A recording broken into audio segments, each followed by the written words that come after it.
Qué gusto que hoy has reservado un tiempo para estudiar la Biblia. Cuando lo haces, eres parte del cumplimiento de la Escritura que dice que vendrían días en donde Dios enviaría hambre a la tierra, pero no hambre de pan ni sed de agua, sino hambre de oír la palabra de Dios. Así que, si estás hambriento de escuchar la palabra del Eterno, has llegado al lugar adecuado. Aquí no solo te leemos 2 o 3 versículos. Tampoco esperes que endulcemos tus oídos con charlas triunfalistas completamente alejadas del contexto bíblico. No, aquí hacemos el mejor de nuestros esfuerzos para que, con la ayuda de Dios, contextualicemos en la medida de lo posible todo lo que aquí se lee. Por eso leemos capítulos completos y muchos versículos que los complementan. Saca tu Biblia, lee junto conmigo. No te conformes con solamente escuchar. Estudia junto con nosotros. El más beneficiado de eso serás tú. Nosotros somos Comunidad Será y nuestro ministerio está enfocado en restaurar el nombre del Dios eterno, el Dios de Israel y de todos aquellos que profesamos la misma fe de Jesús. Por ese motivo, nos hemos alejado de todas las tradiciones que hemos venido heredando generación tras generación. Hemos decidido salir del sistema integrado por las religiones. Pero no pienses que por esto que te digo, somos simples intelectuales que pretendemos estudiar la Biblia como si fuera un libro de botánica. No, hoy queremos estudiar la Biblia alejados de las doctrinas y dogmas fomentadas por las religiones. Queremos usar los lentes de la imparcialidad y abrazar la justicia de Dios y aferrarnos a ella como nuestro más seguro salvavidas. Hemos descubierto que todas las religiones se han encargado de anular la palabra del Eterno, pero gracias a Dios no lo han logrado ni lo lograrán. Así como nosotros, hay miles de personas que hoy están abriendo los ojos y descubriendo que se encontraban en una especie de letargo espiritual. Hoy muchos estamos volviendo en sí. Nos dimos cuenta de que estábamos comiendo comida de cerdos y recordamos que en casa de nuestro padre había muchos jornaleros que tenían pan en abundancia. Así fue como tomamos la decisión de regresar a casa. Así estamos hoy, en el camino de regreso a casa, estudiando la Biblia para obedecerla, no para anularla, no para acomodarla a lo que me resulte menos molesto, no para descontextualizarla ni para usarla con otros fines que no sea la salvación de las almas que pertenecen al pueblo que Dios predestina. Te doy la bienvenida a Comunidad Será. Será es una palabra hebrea que significa semilla, y si hoy vienes, nos escuchas y te vas con tan solo una semilla, te aseguro que tarde o temprano esa semilla traerá un fruto. Fruto de consagración, fruto de arrepentimiento, frutos de justicia, no lo sé. Yo confío plenamente en la palabra de Dios y en la interpretación que nuestro Maestro Jesús hizo de ella. Yo te invito a sorprenderte como niño con todo lo que Jesús nos enseña. El día de hoy vamos a estudiar el capítulo número 20 del libro de Levítico. Ve sacando tu Biblia y por favor ve buscando el capítulo número 20 del libro de Levítico. Antes de comenzar, te recuerdo, yo soy Juan Torres y estoy actualmente visitando casas, asistiendo a casas de hermanos en la fe, que profesan la misma fe que nosotros, que creen en Jesús, en el Jesús judío, que creen en las escrituras hebreas y en el Nuevo Testamento, por supuesto que sí, y personas que se han dado cuenta que lo que escuchan en sus diferentes congregaciones, siempre que pertenezcan a un tipo institucional, pues siempre va a venir acompañado de un poco de información bíblica mezclada con un mucho de política interna que pretende ajustarse a intereses completamente diferentes de los que marca la Biblia. Así que por eso hoy muchas personas están saliendo del sistema, están regresando a la palabra de Dios. Y si tú eres una de esas personas, no te sientas solo. Somos muchos los que hemos pasado por esa situación.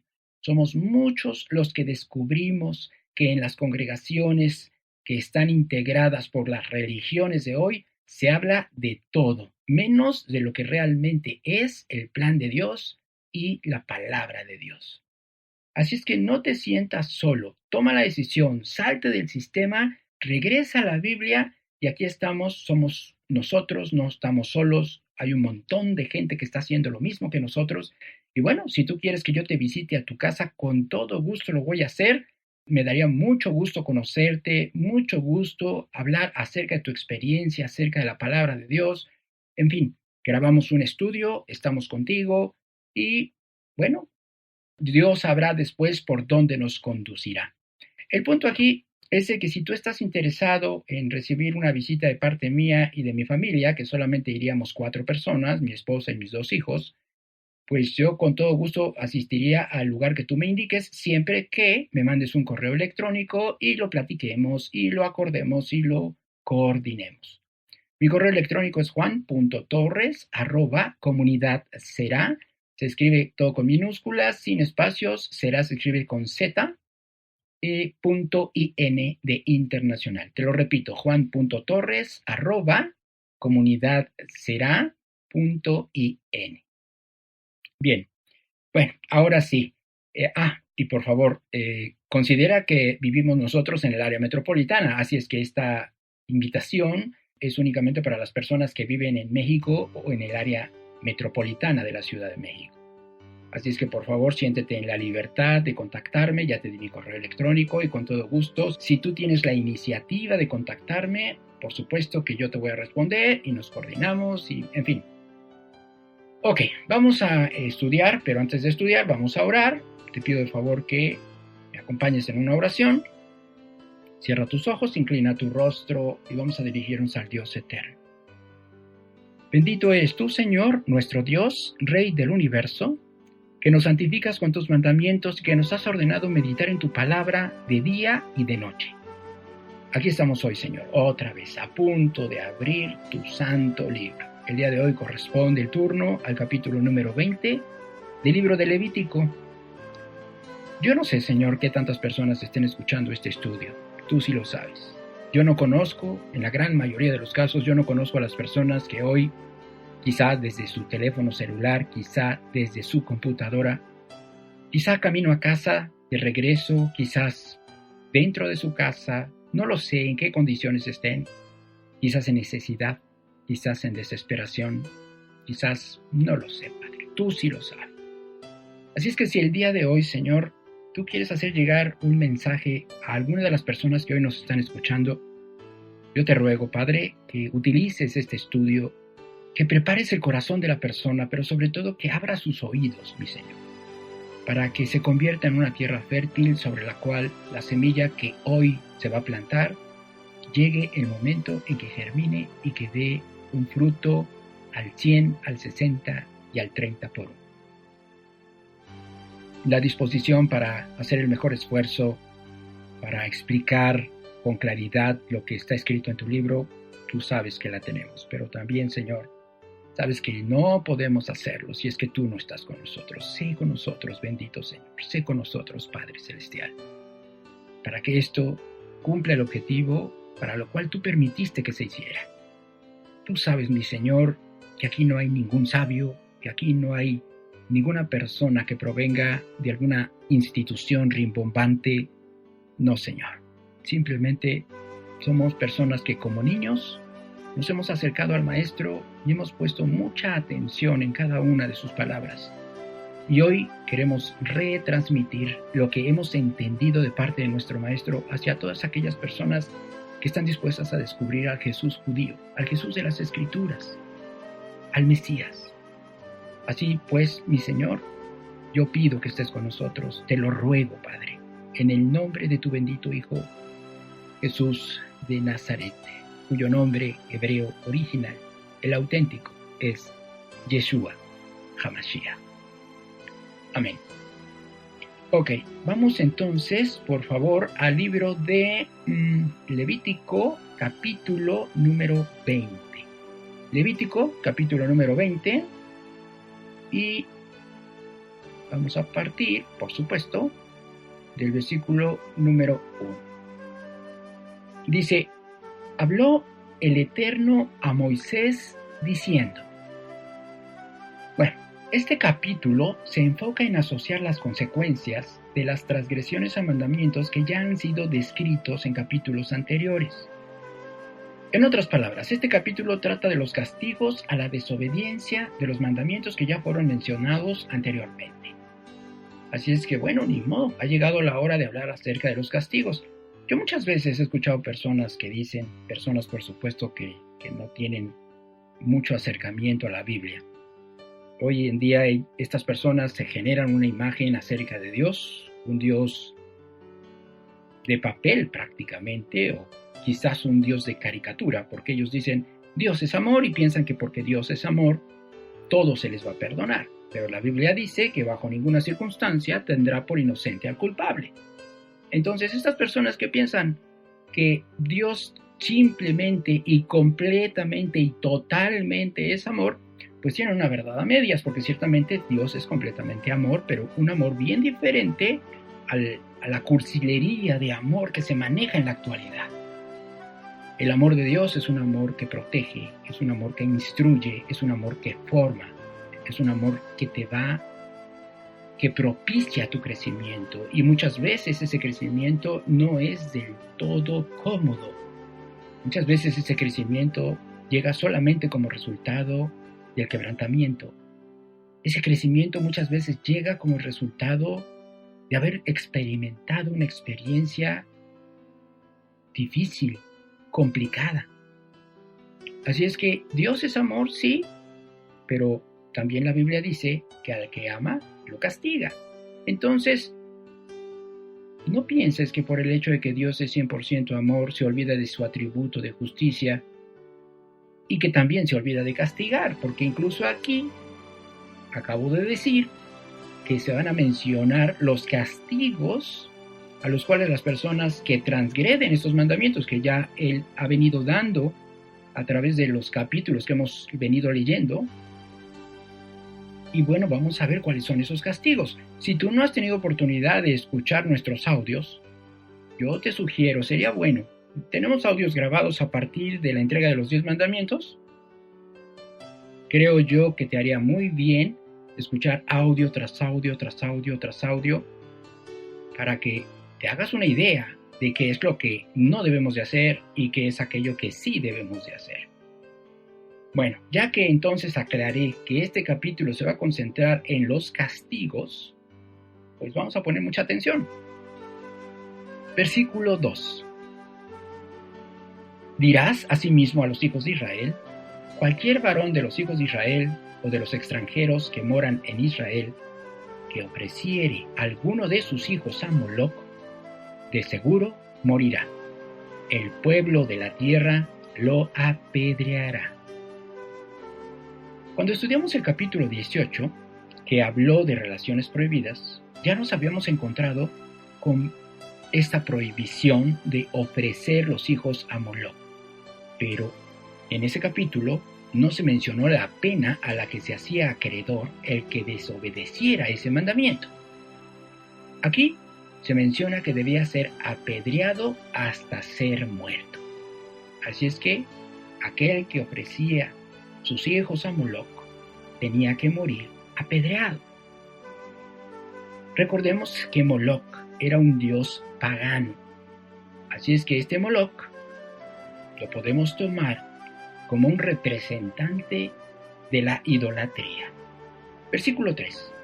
Y yo pondré mi rostro contra el tal varón, y lo cortaré de entre su pueblo, por cuanto dio de sus hijos a Moloc, contaminando mi santuario y profanando mi santo nombre. Seguramente has estado en una situación en la que alguna persona manifiesta su molestia encarando a otra. Ya sea que haya sido tú parte central de esa escena o un simple espectador. Como sea, es una escena en donde quien encara se muestra molesto e incluso agresivo. Bueno, pues es esa la actitud que Dios toma cuando una persona entrega a alguno de sus hijos a un dios pagano. De acuerdo a lo que dice este versículo, cuando una persona hace esto, lo que hace contamina el santuario de Dios, además de profanar su nombre. El santuario de Dios es todo aquello que Dios ha consagrado. Si una persona que es considerada como la heredera de las promesas llega a ofrecer a su hijo a algún dios pagano, esa persona que ya había sido consagrada termina contaminada y por lo tanto debe ser cortada de su pueblo. Profanar el nombre de Dios es tratar de una manera irrespetuosa e irreverente todos los mandamientos o alguno de ellos de los que Dios nos ha dicho hagan o no hagan. Versículo 4. Si el pueblo de la tierra cerrare sus ojos respecto de aquel varón que hubiere dado de sus hijos a Moloc para no matarle, entonces yo pondré mi rostro contra aquel varón y contra su familia, y le cortaré de entre su pueblo, con todos los que fornicaron en pos de él, prostituyéndose con Moloc. Bueno, el versículo 4 nos pide no cerrar los ojos como pueblo ante la transgresión de este precepto, para no matar al responsable. Este es el caso cuando una comunidad se hace la disimulada, sabiendo que una persona ofreció a uno de sus hijos a Moloc. Moloc para nosotros, como ya te comenté, debería de ser una referencia a los dioses de la actualidad, cualquiera que sea la manera en la que se les represente. ¿Qué sucede cuando una población completa decide cerrar sus ojos ante algo que evidentemente está mal ante los ojos de Dios? Ese pueblo se hace partícipe, cómplice de la transgresión. Esto quiere decir que nosotros deberíamos actuar para que la autoridad competente realice sus funciones de ejercicio de justicia, denunciando o dando parte de la transgresión. Si la administración de la justicia no es la adecuada, entonces nosotros quedamos exentos de toda culpa, a menos que seamos parte de algún tipo de tribunal de justicia, en cuyo caso estamos obligados a ejercer nuestra función de la manera que lo marcan las leyes. En este caso, la Torá. En la antigüedad se tenía la opción de reportar cualquier violación a los mandamientos de Dios al Gran Sanedrín o al Tribunal de Justicia. Pero dado que actualmente no existe ningún organismo que ejecute la voluntad del Eterno, entonces la manera en la que nosotros no cerramos los ojos para tal o cual transgresión es manifestando nuestro desacuerdo de manera pacífica, solo usando los recursos que tenemos a nuestra disposición, aprovechando cualquier oportunidad que las autoridades nos permitan para manifestar nuestra opinión, como por ejemplo encuestas, foros de debate, etc., evitando siempre manifestaciones políticas agresivas o subversivas. Pero ¿qué pasa si no se nos brinda la oportunidad de externar nuestra opinión? Ante esto, solo nos queda una opción: afligir nuestra alma todos los días. ¿Te cuesta trabajo hacer esto? Solo piensa en tus seres queridos que continúan transgrediendo este mandamiento. Así, afligiendo tu alma, Dios considerará que no estás participando de tal conducta. Tenemos un ejemplo muy claro en la Biblia de lo que pasa cuando la sociedad completa se hace cómplice del deterioro que comienza siempre por las violaciones a los principios espirituales que Dios nos ha enseñado. Te invito a que lo leamos. Vamos a Génesis capítulo 18. Génesis capítulo 18, y vamos a leer a partir del versículo 16. Génesis capítulo 18, versículo 16. Bien, entonces estamos hablando de el asunto de no entregar los hijos a un dios pagano, que aunque en esta sección que acabamos de leer se nos habla de un dios llamado Moloc, nosotros tenemos que entender que realmente esa es una referencia a cualquier dios pagano que el día de hoy se haga presente y que implique de alguna u otra forma comprometer la integridad de nuestros hijos. Puede ser un dios, como hoy todo el mundo le llama, a ese tipo de ídolos, imágenes que sabemos que Dios reprueba. Pero además también hay otro tipo de dioses que la gente se ha inventado.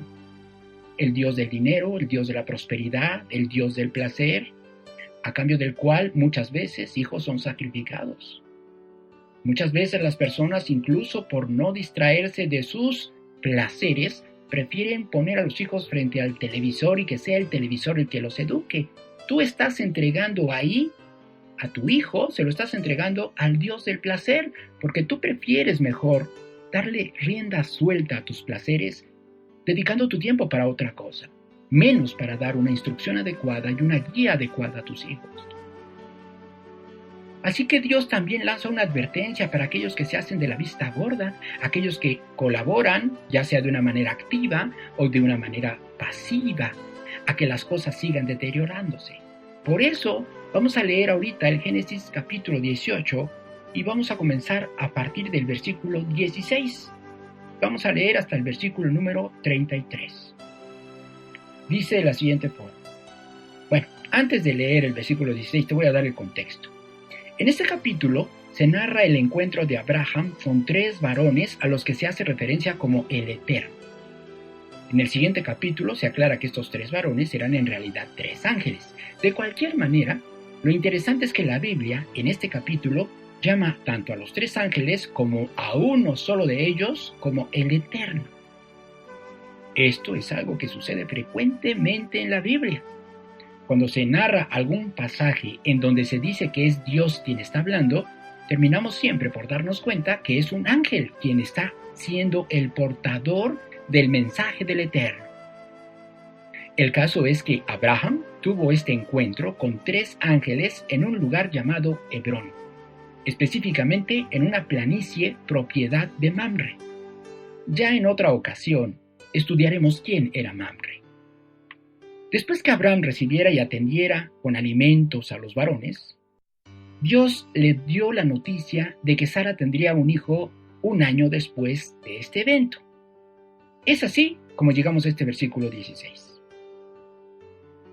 Dice el versículo 16 de la siguiente forma: y los varones se levantaron de allí y miraron hacia Sodoma, y Abraham iba con ellos acompañándolos. Y el Eterno dijo: ¿encubriré yo a Abraham lo que voy a hacer?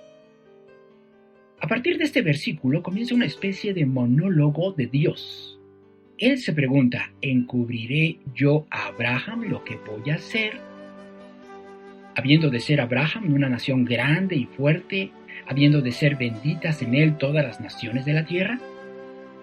Porque yo sé que mandará a sus hijos y a su casa después de sí, que guarden el camino del Eterno, haciendo justicia y juicio, para que haga venir el Eterno sobre Abraham lo que ha hablado acerca de él. Aquí termina el monólogo. Dios le concede a Abraham una posición de cercanía personal, al punto que le va a hacer partícipe de una noticia importante, la que está a punto de informarle. Versículo 20. Entonces el Eterno le dijo: por cuanto el clamor contra Sodoma y Gomorra se aumenta más y más, y el pecado de ellos se ha agravado en extremo, descenderé ahora y veré si han consumado su obra según el clamor que ha venido hasta mí, y si no, lo sabré. De acuerdo a estos 2 versículos, existió un clamor. Uno que podemos estar seguros que no provenía del pueblo de Sodoma y Gomorra, porque si hubiera provenido del pueblo, eso hubiera querido decir que existían personas que clamaban por la justicia de Dios en esos lugares. Según los comentaristas, el clamor que había llegado al Eterno provenía muy probablemente de una víctima mujer, pero solo una persona. Eso se concluye dado que las palabras hebreas involucradas en este versículo relacionan a un sujeto femenino. Versículo 22. Y se apartaron de allí los varones y fueron hacia Sodoma, pero Abraham estaba aún delante del Eterno. En el siguiente capítulo se explica que 2 ángeles llegaron a Sodoma. Eso nos permite concluir que solo uno de ellos se quedó con Abraham. Versículo 23. Y se acercó a Abraham y dijo: ¿destruirás también al justo con el impío? Este versículo marca el comienzo de la intercesión de Abraham. Versículo 24. Quizá haya 50 justos delante de la ciudad. ¿Destruirás también y no perdonarás al lugar por amor a los 50 justos que estén dentro de él?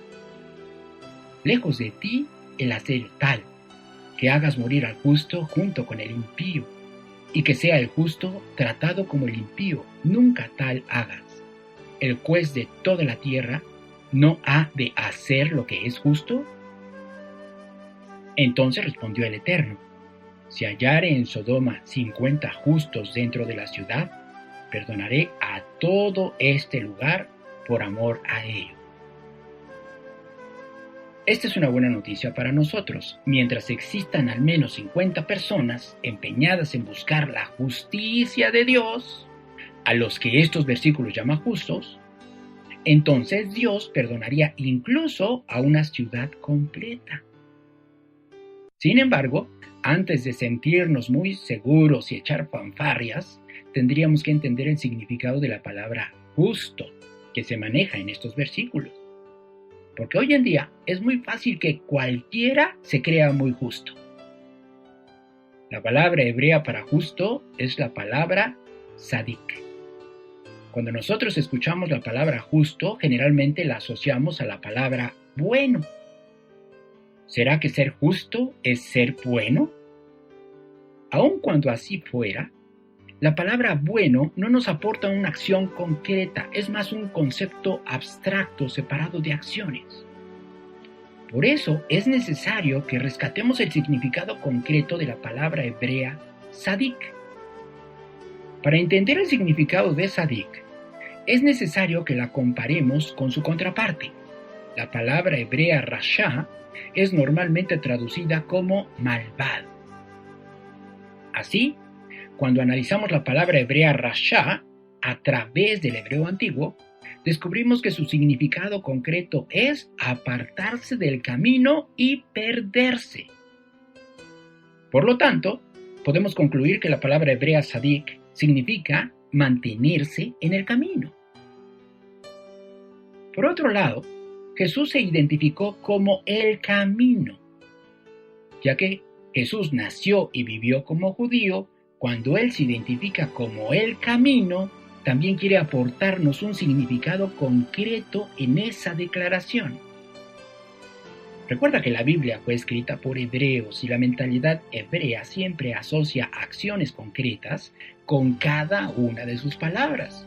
No como acostumbramos a interpretar la Biblia los que estamos a casi 2000 años del tiempo en el que Jesús predicó, y que además hemos sido influenciados por muchos factores externos que, en la mayoría de los casos, nos conducen a realizar interpretaciones filosóficas, abstractas, alejadas de acciones concretas. Para entender el significado de la frase que Jesús nos aporta, primero debemos entender el significado de el camino. El camino es la ruta que seguimos con nuestra manera de vivir siempre que esté alineada con los preceptos de Dios. De esta manera, entendemos que cuando Jesús dice ser el camino, lo que nos está diciendo es que nuestras vidas deben estar alineadas a los preceptos del Eterno de la misma manera en la que la vida de Jesús estuvo alineada. No en balde la Escritura dice en 1 de Juan 2:6 que aquel que dice que permanece en Él debe andar como Él anduvo. Así que si andamos como Él anduvo, podemos considerarnos como un sadik. Cada varón, jefe de familia, cuenta como uno. Es decir, si un varón se esfuerza por vivir como Jesús vivió y su familia está integrada por cuatro personas, él, su esposa y 2 hijos menores de edad, todos ellos cuentan como un solo justo. Así que Dios le está diciendo a Abraham que si tan solo hubiera 50 jefes de familia cuya vida se estuviera esforzando por vivir de acuerdo a los lineamientos de Dios, entonces perdonaría a Sodoma. Antes de continuar con el siguiente versículo, quiero solamente cerrar cualquier malentendido en cuanto al concepto de justo que se está manejando en este pasaje. Seguramente, mientras daba yo la explicación, vino a tu mente el versículo que dice que no hay justo ni tan solo uno. Esta es una referencia a Romanos 3:10, la cual, a su vez, es una referencia al Salmo 14. Si entendiéramos esa referencia como la mayoría de la gente lo interpreta, es decir, que no existen los justos, entonces, ¿hubiera tenido caso que Abraham intercediera por Sodoma con ese argumento? ¿Verdad que no? Hagamos el intento de entender a qué se refiere el Salmo 14. Para comenzar, cuando leemos el Salmo 14, en la traducción al español, la palabra justo aparece en el versículo 5, pero no para decir que no hay ni tan solo uno de ellos, sino para decir que Dios está con ellos. El contexto del Salmo 14 dice que no hay ni tan solo uno que haga lo bueno. Esto también cuadra perfectamente con las enseñanzas de nuestro Maestro Jesús. Él dijo que ninguno hay bueno sino uno, Dios. Esto lo registran los 3 evangelios, Mateo 19:17, Marcos 10:18 y Lucas 18:19. Así que Jesús está de acuerdo con el Salmo 14. No hay ninguno que haga lo bueno, pero no está diciendo que no hay ningún justo. Cuando escarbas y escarbas en la Escritura, esta se convierte en una fuente inagotable de sabiduría. Ya entendimos que no hay ni tan solo uno que sea bueno, pero sí hay justos. Esto es válido siempre que entendamos que el justo es el que vive su vida esforzándose para alinearse a los preceptos de Dios. Pero todavía no podemos continuar con la lectura porque para cerrar el círculo, ahora necesitamos entender qué es ser bueno. Ya sé que no hay ninguno bueno, pero nos ayudaría mucho comprender qué significa ser bueno en el contexto hebreo. La palabra hebrea para bueno es la palabra tov. La primera vez que aparece esta palabra en la Biblia es en el Génesis capítulo 1 y se menciona cada que Dios completa una etapa de la creación para decir y vio Dios que era bueno. La palabra hebrea tov está integrada por 3 letras hebreas, tet, vav y bet. Te recuerdo que la interpretación a través del hebreo antiguo se hace considerando los pictogramas originales de cada una de las letras hebreas. Para el caso de las 3 letras mencionadas, los pictogramas son un contenedor para la letra tet, una estaca que asegura algo para la letra vav, y la bet es un dibujo que corresponde a una casa, lo cual simboliza también a una familia o algo que está dentro de o entre algo. Esto nos lleva a la siguiente interpretación: un contenedor que contiene con seguridad. ¿Esto de qué habla? Esto habla de funcionalidad. ¿Para qué es que es creado un contenedor? Para guardar algo. Si lo que guarda lo guarda con seguridad, entonces cumple totalmente la función para la que fue creado. Cuando pretendemos aplicar esta interpretación a una persona, no podemos perder de vista que los contenedores en la antigüedad eran hechos de barro.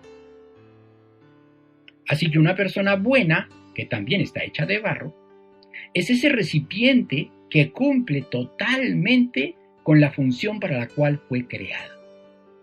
Así que cuando Jesús y en general la Escritura dicen que no hay ni un solo hombre bueno, no será difícil para ninguno de nosotros entender que lo que está diciendo es que no hay ningún hombre que cumpla cabalmente la función para la cual Dios lo creó.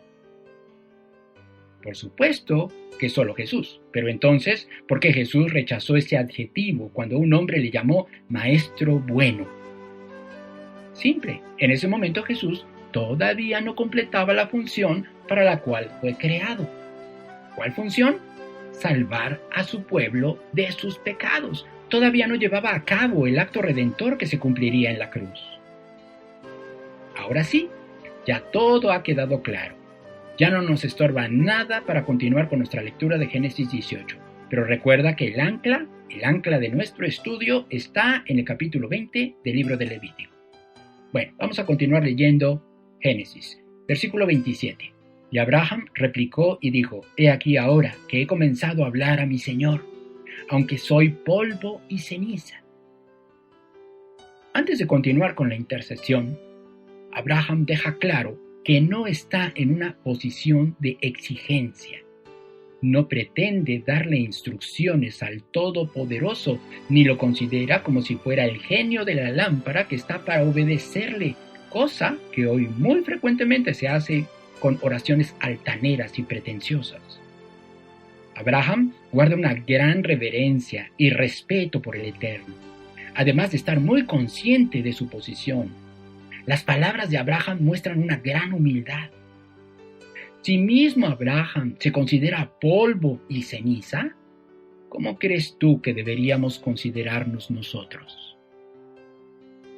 Versículo 28. Quizá faltarán de 50 justos 5. ¿Destruirás por aquellos 5 toda la ciudad? Y dijo: No la destruiré, se hallaré allí 45. Una vez que Dios confirma que no existían ni 50 justos en Sodoma, Abraham comienza a disminuir el número de justos mínimos necesarios para que Dios considere a una población digna de ser perdonada. Versículo 29. Y volvió a hablarle y dijo: Quizás se hallarán allí 40. Y respondió: No lo haré por amor a los 40. Y dijo: No se enoje ahora mi señor, si hablare. Quizá se hallarán allí 30. Y respondió: No lo haré, se hallaré allí 30. Abraham ya había mostrado humildad, cuando se considera a sí mismo como polvo y ceniza. Ahora muestra temor, cuando le pide a Dios que no se enoje. Toma nota, 2 requisitos que debemos considerar cuando oramos a Dios: humildad y temor. Versículo 31. Y dijo: He aquí ahora que he emprendido el hablar a mi Señor, quizás se hallarán allí 20. No la destruiré, respondió, por amor a los 20. Y volvió a decir: No se enoje ahora mi Señor, si hablare solamente una vez. Quizás se hallarán allí 10. No la destruiré, respondió, por amor a los 10. Y el Eterno se fue, luego que acabó de hablar a Abraham, y Abraham volvió a su lugar. Esto quiere decir 2 cosas. 1, que en Sodoma no había ni 10 justos. Y 2, que se requieren de al menos 10 justos para evitar el juicio de Dios sobre una comunidad. Quizá ahora puedes explicarte la razón por la que Dios en algunas ocasiones ejecuta juicios a poblaciones completas. ¿No has escuchado en las noticias tales como que una población completa desapareció? A mí sí me ha tocado escucharlo. Ha sucedido aquí en México. Bueno, ¿y qué pasa si solo hay 8 o 5 justos? Es más, ¿qué pasa si solo hay un justo? Pregunto, ¿perece el justo junto con los impíos? La respuesta es no. Si Abraham hubiera continuado con la disminución numérica de justos hasta llegar al número 1, hubiera llegado a Lot, porque Lot estaba viviendo en Sodoma. Eso quiere decir que Lot era el único hombre en Sodoma considerado justo por Dios. Pero eso no fue suficiente para salvar a Sodoma. Sin embargo, Dios se encargó de que uno de sus ángeles salvara a Lot. Por eso Pedro menciona la salvación de Lot en 2 de Pedro 2:7. Así que no olvides estos conceptos: justo, es decir, un sadik; malvado, es decir, un rasha; y bueno, es decir, top. Sobre todo, no olvides cada uno de sus significados hebreos. El rasha es aquel que se desvía del camino y se pierde. El Sadik es el que se mantiene en el camino. El Tov es el que cumple cabalmente la función para la cual fue creado. También aprendimos un principio importante: el justo no es destruido junto con el impío. Ahora que ya entendimos todo esto, regresemos a nuestra lectura de Levítico 20, versículo 5.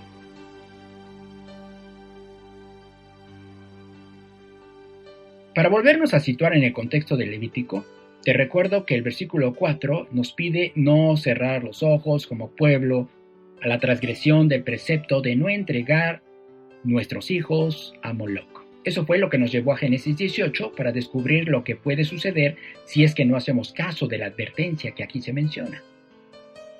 Ya que el versículo 2 nos dijo que el varón que ofreció su hijo a Moloc debe ser apedreado hasta morir, ahora el versículo 5 nos dice que los que padecerán el castigo de Caret son el varón que violó esta ordenanza y su familia. Esto es para el caso que la familia estuviera enterada y que además estuviera de acuerdo con el transgresor. Por supuesto que si la familia no está de acuerdo con esto, ellos no reciben el castigo por esta transgresión. Este es el mismo caso para la comunidad. Si ellos no estaban enterados, no aplica castigo alguno, pero si estaban enterados, entonces también recibirán el castigo de Caret. Es importante mencionar que, para el caso de la muerte por lapidación, actualmente no podemos ejecutar ningún tipo de pena de muerte por cuanto no existe tribunal alguno que pueda legislar la aplicación de la Torá. ¿Pero entonces la palabra de Dios no se cumple? Claro que se cumple. Aquel que piense que no es así es porque no conoce ni las Escrituras ni las enseñanzas de Jesús. Fue precisamente nuestro Maestro quien dijo que hasta que pasen el cielo y la tierra, ni una jota ni una tilde pasará de la ley hasta que todo se haya cumplido. Cuando una persona viola un pecado cuyo castigo es de muerte, es Dios quien se encarga de ejecutar la sentencia. Es imposible saber la manera en la que Dios llevará a cabo su sentencia, pero puedes estar seguro de que se cumplirá. Vale la pena mencionar que un castigo de muerte, es decir, pena capital, en la antigüedad era legislada por un tribunal, es decir, era un tribunal quien decidía si la pena de muerte aplicaba o no, previa presentación de testigos. En el caso de la pena de Caret, es más una referencia a una muerte espiritual, como si Dios desconectara a la persona de su esencia, una desconexión espiritual. Por lo que quien se encargaba de la ejecución de un castigo de Caret era y sigue siendo Dios mismo. Bien, vamos a leer ahora el versículo 6 del capítulo 20 de Levítico. Versículo 6 dice así: y la persona que atendiere a encantadores o adivinos para prostituirse tras de ellos, yo pondré mi rostro contra la tal persona y la cortaré de entre su pueblo. Bueno, ya habíamos hablado de este tema cuando estudiamos el capítulo 19. Allí dije que las palabras hebreas que fueron traducidas como encantadores y adivinos realmente se refieren a espiritistas, personas que se comunican con las almas de los muertos. Este versículo nos puede representar una confusión si no recurrimos al hebreo. En español parece decir que quien recurra a un espiritista recibirá pena de caret, es decir, pena de corte. En el hebreo dice que quien se dirija a Obot y Yodomín es el que recibirá el castigo de caret. Obot y Yodomín son, de hecho, prácticas espiritistas antiguas. De esta manera, debemos entender que este versículo no se refiere al hecho de recurrir a espiritistas, sino de practicar el espiritismo. Tanto practicar el espiritismo como recurrir a espiritistas son actos prohibidos por la Torá. La diferencia es que quien practica el espiritismo recibe la pena de caret, mientras que quien recurre a un espiritista transgrede un precepto cuyo castigo no es ni de caret ni capital, pero por supuesto que trae castigo. Versículo 7. Santificaos pues y sed santos, porque yo, el Eterno, soy vuestro Dios. Dios nos recuerda aquello con lo que comenzó, cuando comenzó a enlistar sus preceptos desde los capítulos anteriores. Aquí no maneja en tiempo futuro nuestro llamado a santificarnos, lo aplica a un tiempo presente. Santifíquense, es decir, sepárense, conságrense y sean kedoshim, sean santos, porque yo, el Eterno, soy su Dios. Versículo 8. Y guardad mis estatutos y ponedlos por obra, yo, el Eterno, que os santifico. Es importante que nos demos cuenta que es Dios mismo quien nos santifica, quien nos separa y consagra a través de sus estatutos, siempre y cuando los pongamos por obra. Pero seguramente te preguntarás, ¿y cómo es que Él me santifica si yo soy quien debe poner por obra sus estatutos? ¿Sí? ¿Podrías ponerlos por obra sin la ayuda de Jesús? Jesús nos enseñó a cumplir la palabra de su Padre, pero no solo eso, nos inspiró con todo el amor que demostró hacia nosotros cuando estuvo dispuesto a morir por nuestra salvación. Jesús es nuestro Maestro y es nuestra inspiración. ¿Ahora entiendes por qué es que es el Eterno quien nos santifica? Notemos también que Dios hace el llamado a la santificación después de haber mencionado un caso especial de idolatría y la necromancia, que es la comunicación con los muertos. Así, también debemos entender que Dios está remarcando la importancia de que nos apartemos de ese tipo de prácticas. Versículo 9. Todo hombre que maldijere a su padre o a su madre, de cierto morirá. A su padre o a su madre maldijo, su sangre será sobre él. La interpretación simple del texto nos dice que quien maldiga a alguno de los padres tendrá que morir. Una interpretación un poco más rebuscada es que esta pena aplica incluso si el hijo o hija maldicen al padre o a la madre después de que han fallecido. Particularmente, yo creo que ambas interpretaciones son válidas, ambas aplican.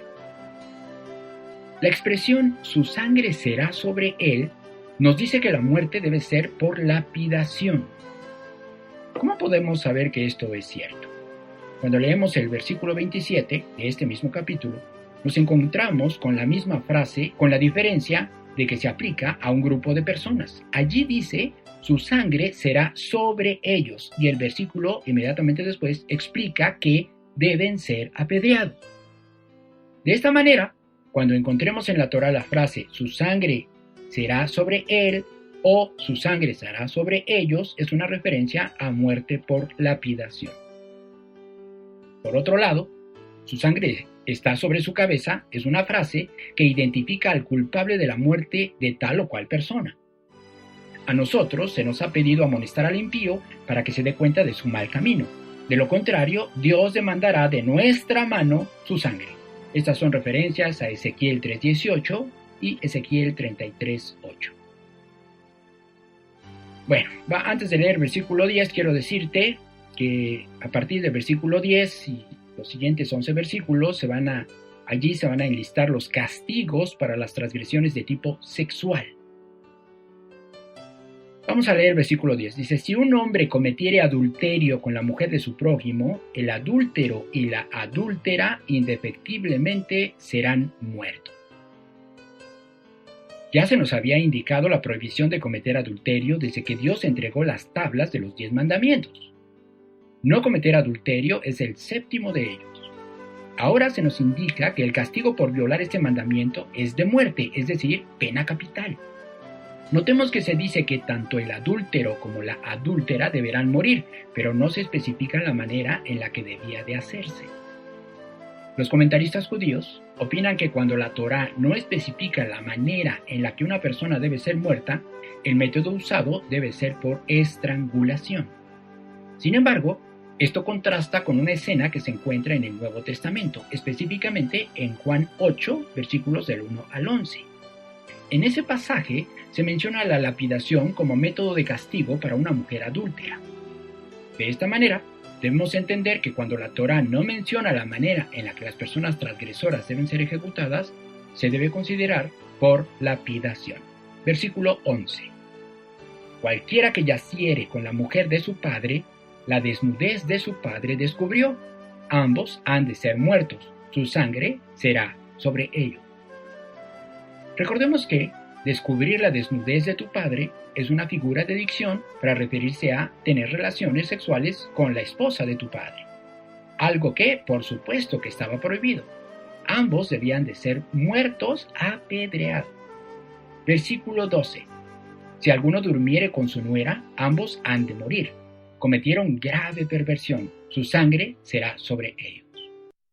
Si alguno se ayuntare con varón como con mujer, abominación hicieron, ambos han de ser muertos, sobre ellos será su sangre. Debemos darnos cuenta que la homosexualidad es un pecado que se castiga con pena capital. Versículo 14. El que tomare mujer y a la madre de ella comete vileza. Quemarán con fuego a él y a ellas para que no haya vileza entre vosotros. Aquí aparece el castigo capital usando un método diferente, quemando a los transgresores. Este tipo de versículos deben ser interpretados a la luz del hebreo, sobre todo porque aparentemente hay algo extraño en el hecho de que la simple lectura dice que las dos mujeres deben morir también. Si suponemos que un hombre se casa legalmente con una mujer, pero luego, al sentirse atraído por su suegra, también se casa con ella, ¿esto es motivo para que mueran las dos mujeres? La mujer con quien se casó primero, ¿qué culpa puede tener de las transgresiones de su madre y de su esposo? Por principio de cuentas, el segundo matrimonio, el del hombre con su suegra, no está permitido por la Torá, así que la que debe morir es la suegra. Ciertamente en el texto hebreo dice ellas, pero no para referirse a ambas, sino a una de ellas. Versículo 15. Cualquiera que tuviere cópula con bestia ha de ser muerto y mataréis a la bestia.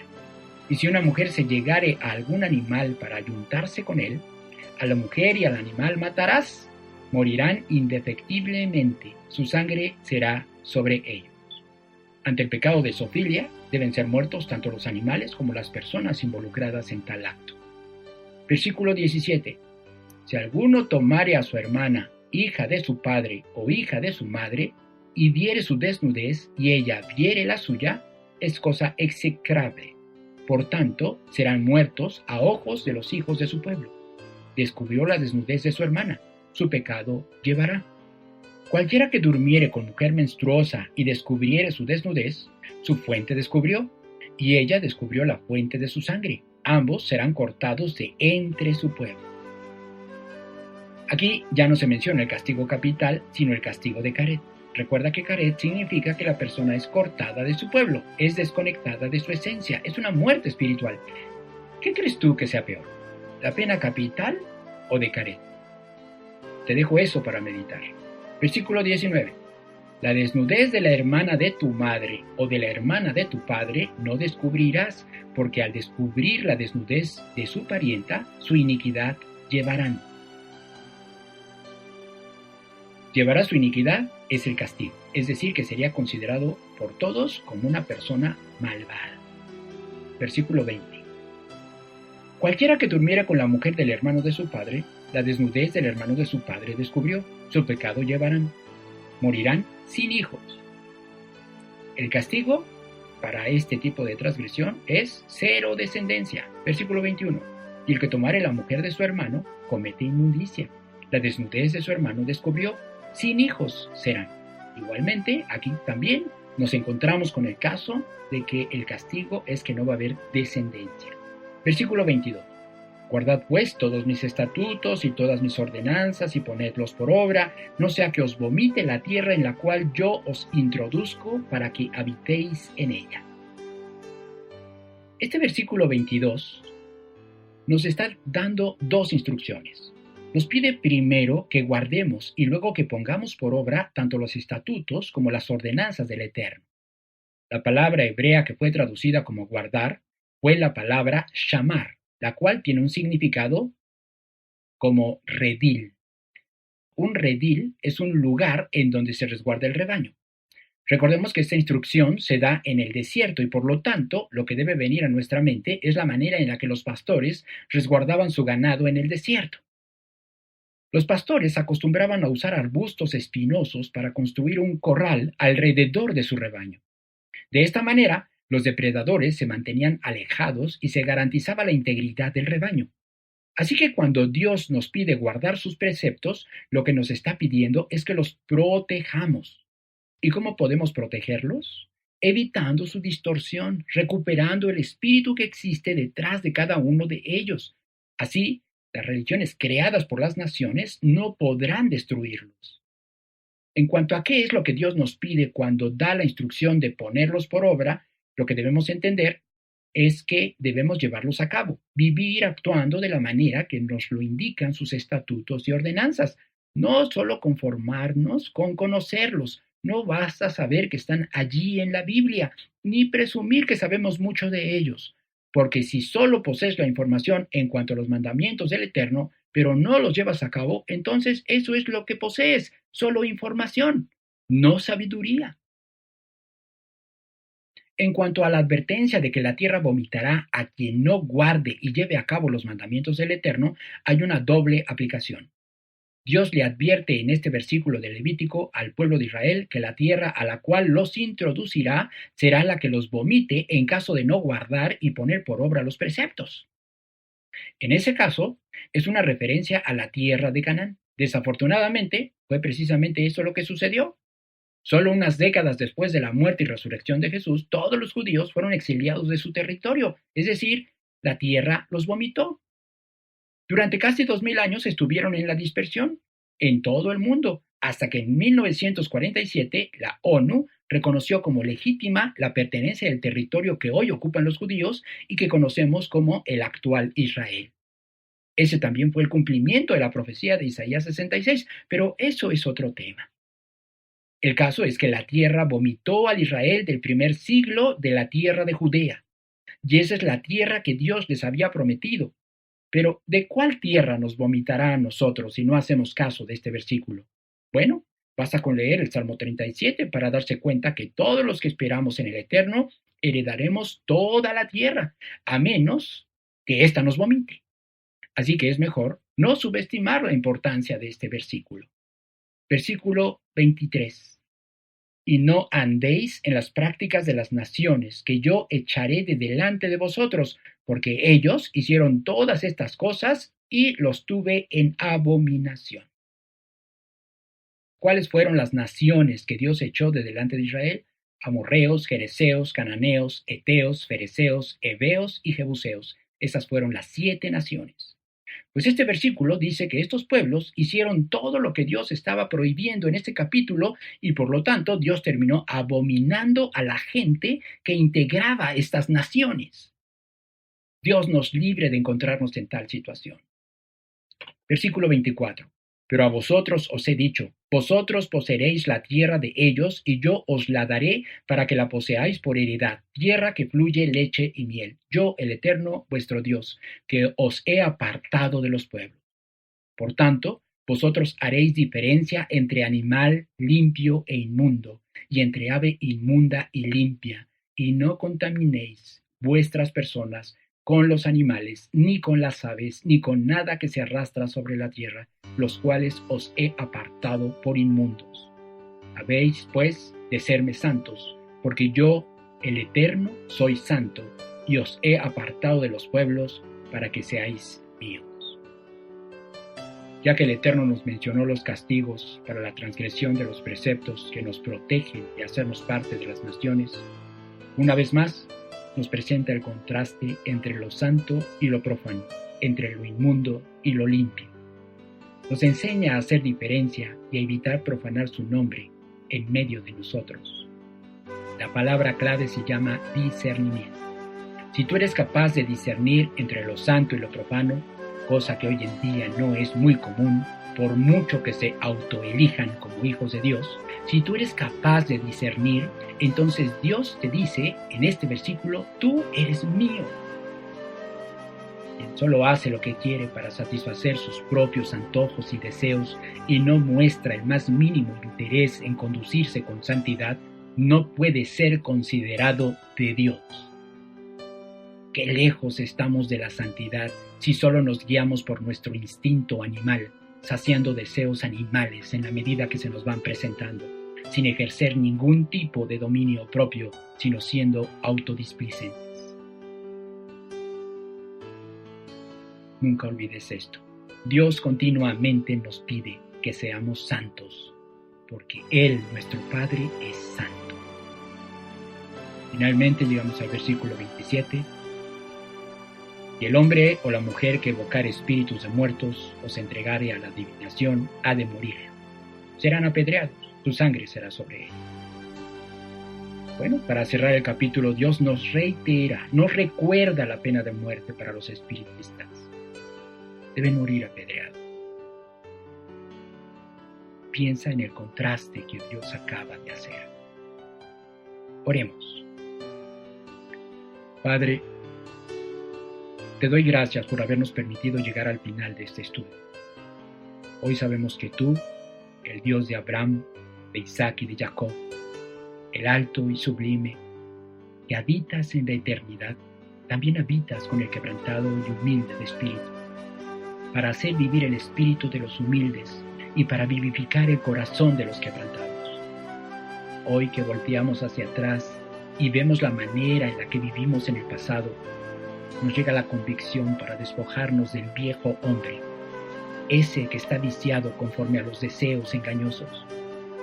Concédenos renovarnos en el espíritu de nuestra mente con todo lo que hoy hemos aprendido.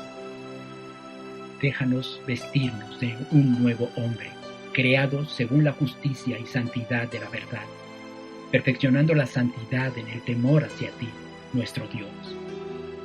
De esta manera, nuestros corazones serán afirmados irreprensibles delante tuyo, Padre, en la venida de nuestro Señor Yeshua con todos sus santos. Que así sea, en el nombre de tu Hijo, Yeshua HaMashiach. Amén.